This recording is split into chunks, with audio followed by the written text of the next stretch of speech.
여러분, 한국이라는 나라를 떠올릴 때 어떤 생각이 드시나요? 세계가 주목하는 경제 강국, 기술 선진국, 그리고 문화 강국이라는 말이 떠오르지 않으신가요? 태국에서도 한국은 한때 원조를 받던 나라에서 원조를 주는 나라로 바뀐 놀라운 성장의 상징으로 불립니다. 어떻게 저렇게 빠르게 발전할 수 있었을까라며 부러움과 경탄의 시선을 보내고 있죠. 오늘은 한국의 경제적 위상과 함께 그 성장의 비밀을 실제로 경험한 태국 소녀의 특별한 이야기를 들려드리려고 합니다. 그 소녀가 느낀 한국의 혁신과 따뜻함, 그리고 그로 인해 변화된 삶의 여정을 통해 여러분도 이 이야기를 통해 대한민국의 새로운 면모를 발견하게 되실 겁니다. 안녕하세요. 저는 태국 방콕에서 온 18살 아난타입니다. 어릴 적부터 저는 한국에 대한 특별한 동경을 품고 자라왔어요. BTS의 노래, 한국 드라마, 그리고 반짝이는 도시, 서울의 사진들은 저에게 늘 새로운 영감을 주었죠. 특히 한국의 빠른 경제 발전과 세계적 교육 시스템은 저에게 우리도 저렇게 될 수 있지 않을까 하는 희망을 안겨주곤 했습니다. 그래서일까요? 제가 다니는 학교에서 한국 자매학교와 교류 프로그램에 참여할 기회를 얻게 되었을 때 저는 마치 하늘을 나는 것 같았어요. 하지만 설렘 속에서도 걱정이 없진 않았습니다. 최근 뉴스에서는 한국과 태국 사이의 갈등이 자주 보도되었고 주변 어른들로부터 요즘 같은 때에 왜 굳이 한국에 가려고 하느냐는 부정적인 이야기를 들었거든요. 그렇게 복잡한 마음을 안고 저는 한국행 비행기에 올랐습니다. 한국에 도착한 첫 발걸음은 인천공항이었습니다. 공항을 빠져나오는 순간 자매학교 친구들이 들고 있던 플래카드가 눈에 들어왔어요. 환영합니다. 환한 미소를 지으며 다가온 그들은 태극기와 태국 국기를 함께 흔들고 있었습니다. 그들의 친절함은 단순히 인사로 끝나지 않았습니다. 저와 친구들이 무거운 캐리어를 옮기느라 힘겨워하는 모습을 보자 곧바로 다가와 짐을 들어주었고 처음 만난 저희에게 여기까지 오느라 고생했죠? 라며 따뜻한 음료를 건네주었습니다. 그들의 세심한 배려 한 데는 마치 제가 고향에 돌아온 듯한 기분을 느끼게 했습니다. 특히 저를 깊이 감동시킨 순간은 다음날 저녁이었습니다. 우리와 자매 결연을 맺은 한국 친구들이 저녁 식사 시간에 자신들의 집에서 손수 만든 음식을 준비해왔어요. 한 친구는 이건 우리 엄마가 비법으로 만든 불고기 소스예요. 꼭 한번 드셔보세요. 라며 자랑스럽게 설명했죠. 그 따뜻한 마음은 단순히 음식을 넘어서는 것이었습니다. 저는 한국 친구들과의 대화를 통해 정말 이 사람들이 타인을 진심으로 존중하고 마음에서 우러나온 친절을 베풀 줄 아는구나 라는 것을 깨달았습니다. 태국에서도 친절한 사람들은 많이 만나봤지만 한국에서는 친절함이 문화와 일상 속에 자연스럽게 녹아있다는 것을 알게 되었죠. 그날 밤 숙소로 돌아오며 저는 속으로 생각했습니다. 이 나라 사람들처럼 따뜻한 마음을 가진 사람이 되고 싶다. 한국에 산다면 이런 따뜻함을 매일 느낄 수 있겠지? 다음날 저는 한국의 학교를 직접 경험할 기회를 가졌습니다. 교실에 들어서는 순간 태국에서는 상상도 못했던 풍경이 펼쳐졌습니다. 전자칠판이 모든 교실에 설치되어 있고 학생들은 개별 태블릿 PC를 사용하며 선생님의 수업 자료를 실시간으로 공유받고 있었습니다.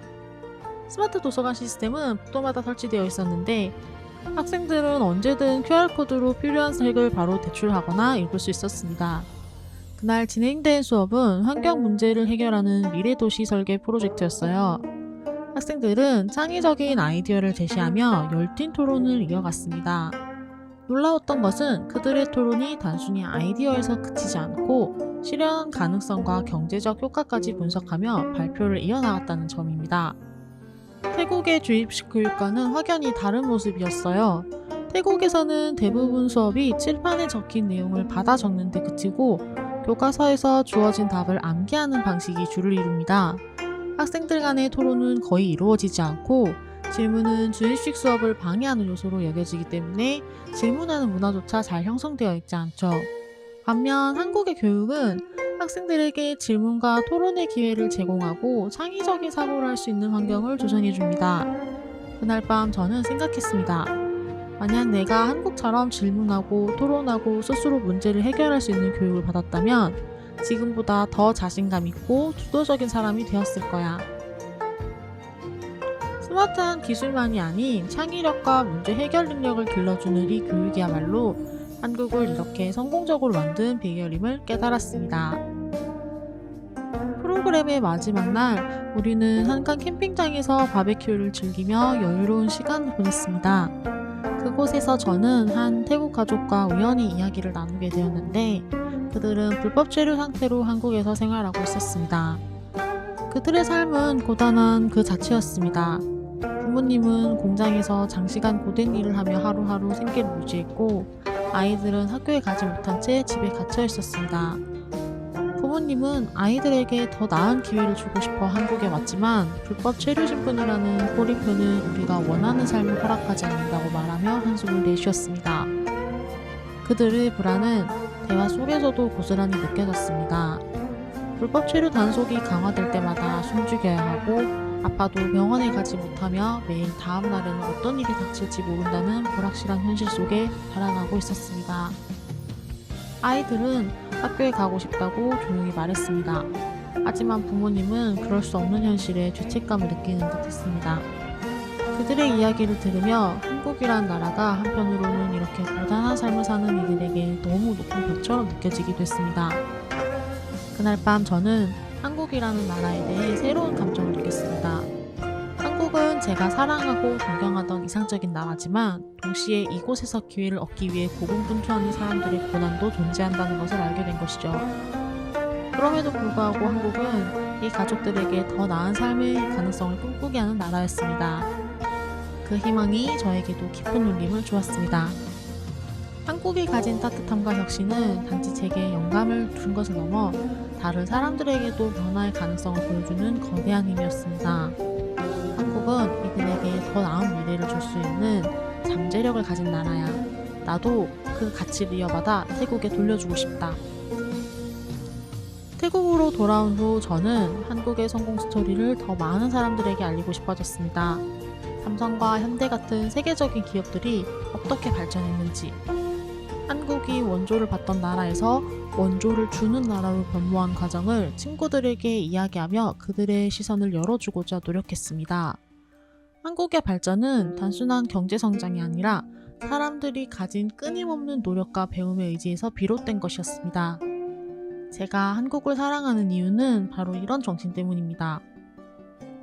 귀국 후에도 한국에 대한 제 사랑은 점점 커져갔습니다. 학교에 돌아와서는 친구들과 선생님들에게 한국에서 배운 교육 방식을 소개하며 우리 학교에서도 작은 변화부터 시작해보자고 제안했습니다. 예를 들어 토론식 수업을 한 번씩 도입하거나 학생들끼리 서로 질문을 주고받는 시간을 추가해보자는 아이디어를 내놓았습니다. 물론 처음에는 많은 친구들이 그런 게 우리에게 효과가 있을까? 라며 회의적인 반응을 보였지만, 한국 교육에서 얻은 영감을 바탕으로 제 생각을 꾸준히 설명했습니다. 그곳에서는 모두가 스스로 문제를 해결하려고 노력했어. 우리도 그렇게 하면 분명 더 좋은 결과를 얻을 수 있을 거야. 그 결과 학교에서도 조금씩 변화를 시도하기 시작했고, 이런 작은 변화들은 친구들과 선생님들의 긍정적인 반응을 이끌어냈습니다. 저는 한국 기업에서 일하며 한국과 태국 사이의 다리를 잇는 역할을 하고 싶다는 꿈을 더욱 구체화했습니다. 이를 위해 태국 내 한국 대기업들이 제공하는 취업 프로그램에 지원하기 시작했어요. 단순히 취업 기회를 얻는 것만이 아니라 한국의 비즈니스 문화와 시스템을 배워 태국의 기업 환경에 접목시키는 것이 제 목표였습니다.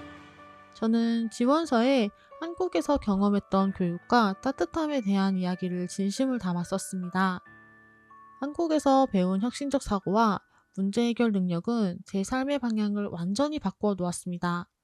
저는 이 배움을 제 삶에 적용하고 더 나아가 태국과 한국이 더 가까워질 수 있도록 기여하고 싶습니다. 이렇게 쓰면서도 제 가슴은 벅찬 희망으로 가득 찼습니다. 또한 저는 한국에서 배운 것들을 더 많은 사람들과 나누기 위해 소셜미디어를 적극적으로 활용했습니다.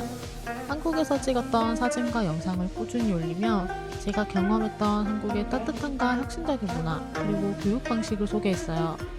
제 포스트 중에서 가장 반응이 좋았던 것은 한국 친구들과 함께한 미래도시 설계 프로젝트였습니다. 한국에서는 학생들이 스스로 도시 문제를 해결할 아이디어를 내고 토론하고 실행 가능성을 고민하며 배웁니다. 그 과정은 단순한 학습이 아니라 미래를 준비하는 훈련이었습니다. 이 글은 많은 친구들로부터 우리도 이런 교육을 받아보고 싶다는 댓글을 받았고, 이를 계기로 한국에 관심을 가지게 된 친구들도 생겼습니다. 또한 지역사회 행사에서 한국 문화를 소개하는 활동에도 참여하게 되었습니다. 태국 내 한국문화원과 협력하여 한국 음식을 함께 만들어보는 워크숍을 열었고, K-POP 댄스 경연대회를 도와주는 자원봉사도 했습니다.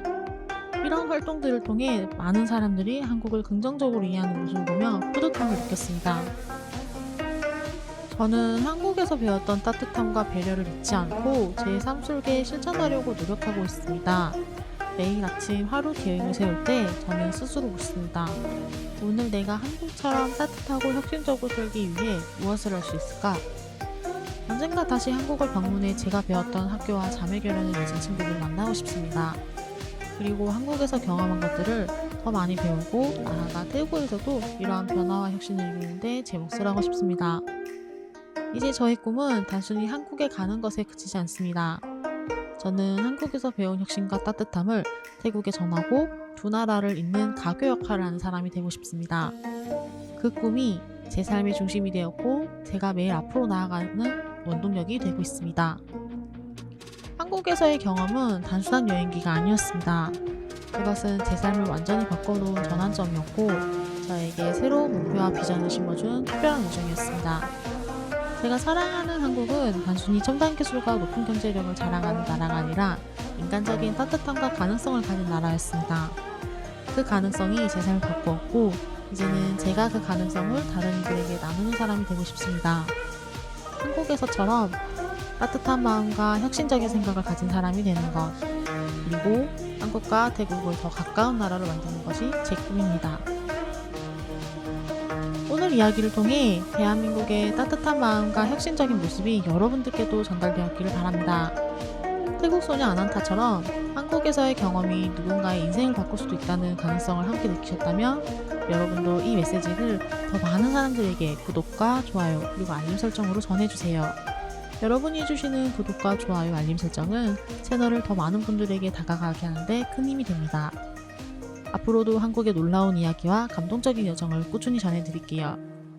다음 영상에서 다시 만나요. 감사합니다.